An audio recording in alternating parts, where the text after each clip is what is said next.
তুমি কিসের জন্য পোস্ট করছো? জোরে বলো, জোরে। কিসের জন্য পোস্ট করছিল?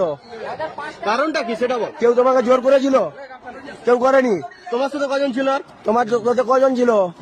তুমি হিন্দুর কেন মা বোনকে তুমি নিবে? প্রেগনেন্ট করে দিবে নাকি?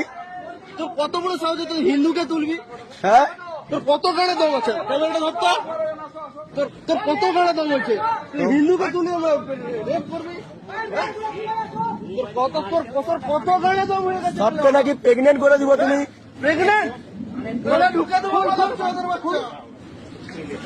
তুমি প্রেগনেন্ট করে দিবে নাকি?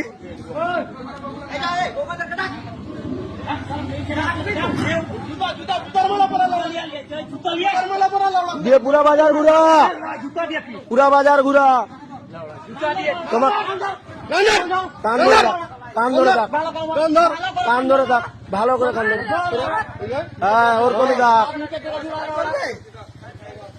তুমি হিন্দু মা বোনকে প্রেগনেন্ট করে দিবে নাকি? হিন্দু সস্তান না লাউড়া। হ্যাঁ, কত বড় আছে ভাই? সবকে প্রেগনেন্ট করে দিব নাকি? ভাবিস না যে দাড়ি রাখা দিচ্ছিল, আমি অনেক বড় শের হয়ে গেছিল, দাড়ি সুদ্ধা ম্যাচেস মানে জ্বালা দিব রে বুধবারানি। দম লাউড়া। হিন্দু ঘরে গাড়ে বেশি কিছু করবে লাউড়া। সস্তার বেঞ্চো গেঞ্জি গোল, কিছু গেঞ্জি গোল, গেঞ্জি গোল, বলে রে আবার কান ছেড়ে গেঞ্জি গোল, গেঞ্জি গোল, নিজে খুলবে। নিজে গোল, তোকে বললাম তো কান ছেড়ে গেঞ্জি গোল, গেঞ্জি গোল, খুল। গেঞ্জি গোল। ভিডিওটা কি উল্টো দেখো, ভিডিওটা ঘুরা।